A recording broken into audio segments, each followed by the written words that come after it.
If you repeat something twice, then you're stupid. I'm sorry to say. Okay. A revolution. That is what I believe. Don't tell me we can't vote in change. We can, because I've seen it happen. Why should you give them a break?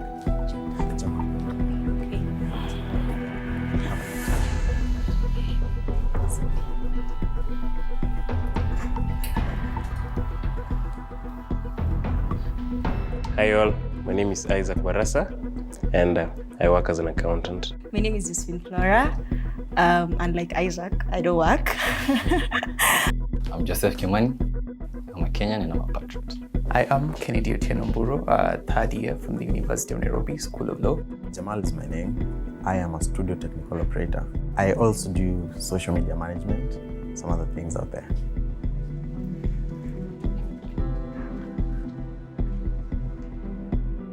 My name is Yvonne Chege. I am a lawyer by degree, a mother, a part-time farmer, and definitely a proud voter. I am a non-voter. I am a voter. I am a voter. I am a voter. Being a voter doesn't make sense to me.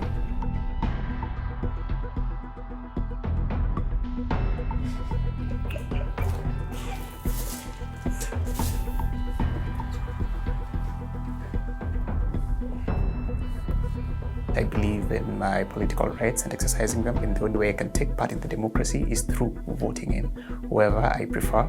That gives me a voice and a chance to take part in the government. It's important to vote in any election. It's important to make your voice heard. It's important to ensure that the people who represent you reflective of your views. I will be taking part in the voting process.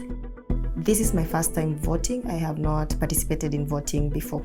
We've had so many problems in Kenya and I would want the voices of the young men in Kenya to be heard, and it cannot be heard through the voting. I feel like this is an opportunity for me and so many other like-minded young people to root out the elements of bad governance in the Kenyan system. So if you vote, I think we'll participate in the process that will not only change our lives, but also those who are surrounding us. So all of us need to actually vote. From a legal perspective, I'll vote first of all because I have a right. People need to understand the essence of voting. Why should you vote? How does it affect you? Every slightest change in the government affects us directly. And you have the power to take part in that through your vote. Your vote is your voice. Your vote is your power. And I will vote because I need to exercise that. I agree with that. I like the idea of power, because that's what the Constitution instills in us. A government or a system of government that requires for us to participate in order for the system to work. Sure. That is why I think I will also be voting. Straight from Article 1, sovereignty of the people. Yes. Yeah. How about you? I think it's not just like voting, but voting the voice of reason. Because it's another thing to tell someone, go and vote. But Yeah. whom are you voting in? Do these people have the integrity that we need? Because right now, we had the likes of Sonko, we had Waititu, who are impeached. Are they still vying? Yes, they are vying. Will Kenyans vote for them? Oh no, they'll wake up very early in the morning and vote for them. And I'm like, tumelala na Said Gani. What's wrong with Kenyans? Because we're a nation of thieves, maybe. Yeah, we are normalizing the abnormal. We're a nation of In any thieves. case, you know, that's the flip side of democracy, because democracy at the end of the day, it's about the majority. Yeah. And I think it's on us. That's why when you look at the education system, why they teach you about the constitution, why they teach you about rules and regulations, it's not just to instill it in you, it's not just to force you to know it, but to actually sensitize you on the importance of such things. Actualize it. Yeah, to actualize it. And I think that's why we need to sensitize people on the importance of not just voting the popular leader, but the competent leader. So it's just about who gives you that 50 shilling note. And sadly, most people don't understand that whoever you vote in affects your economy. They'll take the 50 shillings, the 100 shillings, and vote in that person. I think most people have already given up. So if you're taking that money to vote in that person, you already know it's a conscious decision. So you just want to vote him in regardless. But that doesn't really explain it though, because just because someone gives you 200 shillings doesn't mean you should vote for them. Take the money, it's yours, they've stolen it, enjoy it. But it doesn't mean that when you get into the voting booth, you follow the man who gave you the money. If a leader does give you an amount to vote for them, it's prudent that you ask yourself silently, where did they get this money? They got it from somewhere and Yeah. they also have to pay Return it. themselves back. That's what you Yes. said. When you're saying about taking money and not voting the people, sadly, most of the people that, according to my analysis, that are uneducated don't really care. They don't really care. They don't even think this money is coming from somewhere. To them, this person is rich. They have money. What we need as a nation, especially as the youth, is that sense of sensitization. When we sensitize a people on the importance of competent leadership and, the flip side of bribery, it helps them shun from it, and we get to educate people. So ideal. But yeah, it's very idealistic. Being a voter doesn't make sense to me because there's nothing that I've ever benefited of being a voter. I don't see a reason to vote. The rebels. It's for against true. The problem is not about voting or not. I think the problem is, why are these people going for those seats? So unapata, most of these guys wanaenda hapo to enrich themselves. They're going there because of their selfish interests. I won't be voting. I'll be running my businesses as usual, like a normal day. I mean, I just sleep, wake up, do my stuff, and yeah. There will be no difference because I don't see a reason to go stand in a line all day to put someone in who will not even help you in any way. I'll use that time and go and run my businesses, I get money, and then I cope up with the rising economy because it will rise either way. Let me echo what he's just said. State of economy, as we speak, things are way overboard. The price of fuel, the price of flour, the price of almost everything. People are suffering out here. Yet they're the same sycophants in 2017, in 2013, raising placards, shouting, yelling at their highest voices, kumera, kumera, duraku, duraku. They're the same people who are complaining right now. So my thinking is, if I was to vote, if really I was to vote, I'd suggest, first of all, we remove the crop of the top leaders. That's the president and all those officials who've been there. How are you going to remove these bad leaders that are in power if you don't vote? You vote them out. If you bring the new crop of leaders in, then I might consider voting. But with the same Who is leaders, supposed to bring this if you don't vote? let me tell you something. Where most people go wrong, people just think that voting is just about voting in your preferred candidate. Among the things that make revolutions work is that sense of hate. Are you tired? Are you sick of the current regime and everything that you're going through? Then you need to vote them out. So you talked about the aspect of, we need new leaders. How are we going to get these new leaders? Okay, I don't know even how the change will happen, but we have to look for a different way to approach things. We are limiting our own selves. We're thinking that maybe presidential candidate is either A or B. We have C, D, we have a variety of other people, new and fresh blood. That's how you guys are thinking, because but not majority of the guys are there. It's on us to take it to these very people, to create awareness and to remind them, you know what, But you're not tied to individual A or individual B.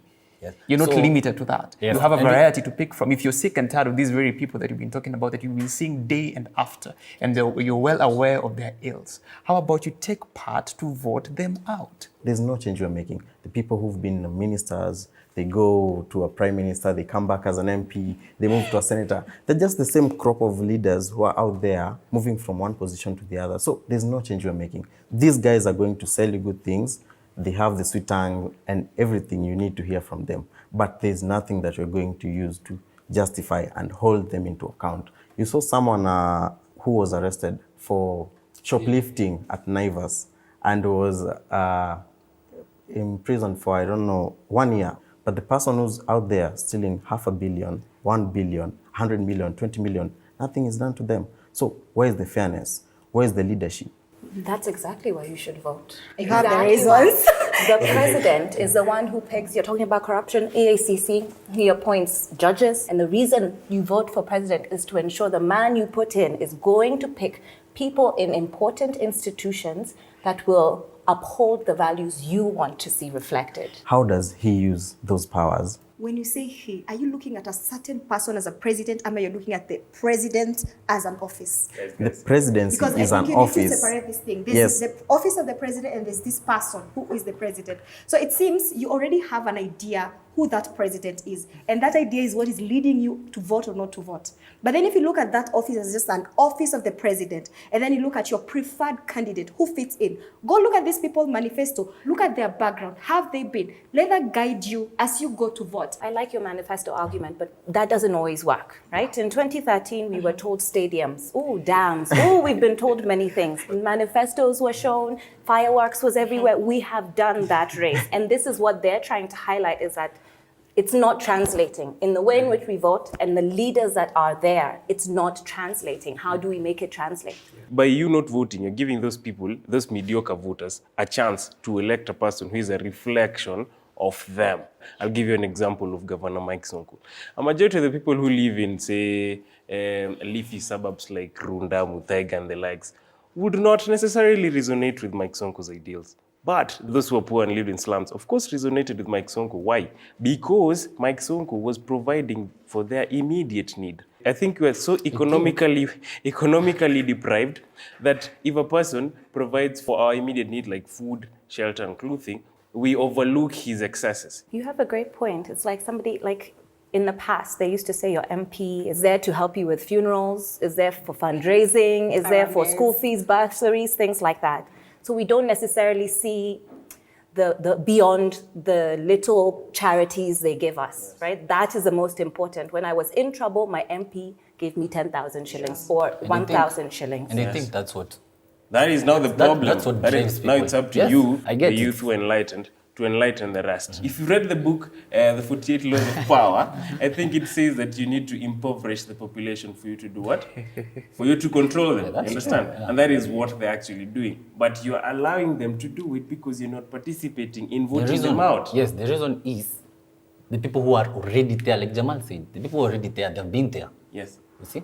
So you cannot tell me a new person can come in and change something. Now That for me, I cannot. You've believe. got No, my it's- maybe. You're arguing from an ignorant point of view. No, Sorry no, to say that. I'm arguing but from- if you look at the whole of the Kenyan system, all our politicians, not all of them are bad. Not Not all all, of them are not but delivering. most. Exactly. That should encourage you to vote. I'd vote because I have stayed in Kibra for 19 good years. Raila has been a member of parliament for the longest. He did a lot of nothing. We still didn't have roads. We still didn't have drainage system. We didn't have toilets. We had nothing. We changed the system. We voted in Ken Okot, the late.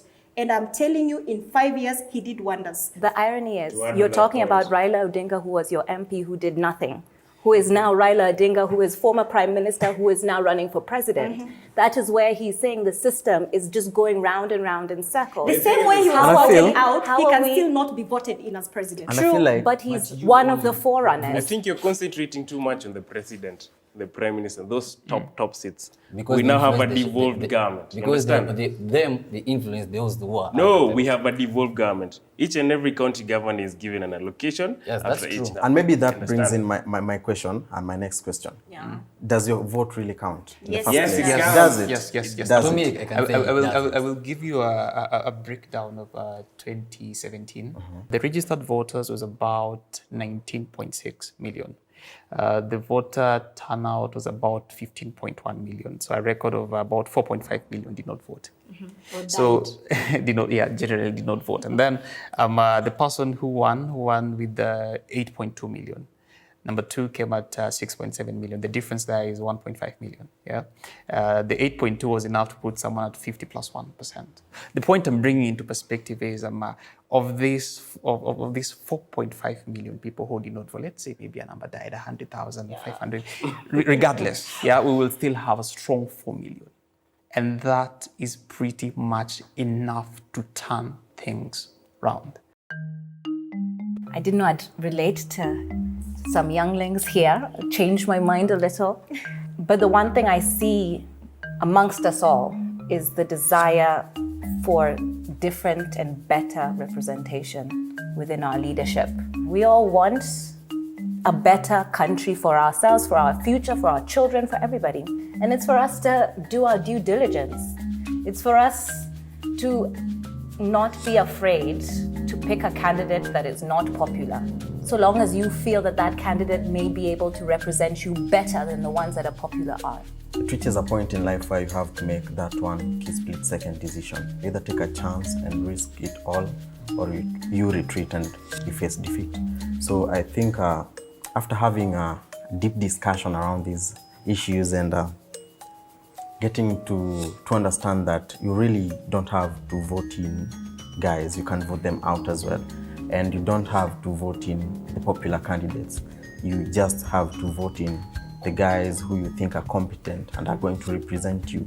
So I think I'm going to give it a thought and maybe vote in whomever I think will be the best person to serve my interests. Yeah. Do not let that fellowship of thugs masquerading as messiahs to take over this country. Preach. And if we all do that, we win. Yeah.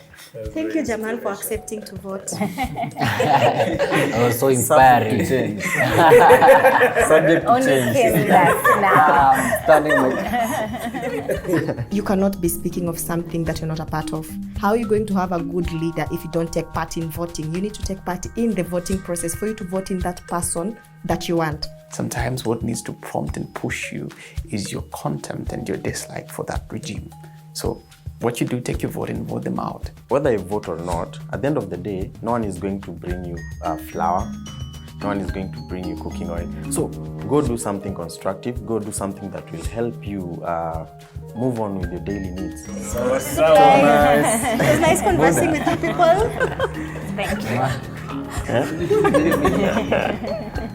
Refusing to vote simply because you feel like you have no choice on one seat of a few is, I feel it's reckless.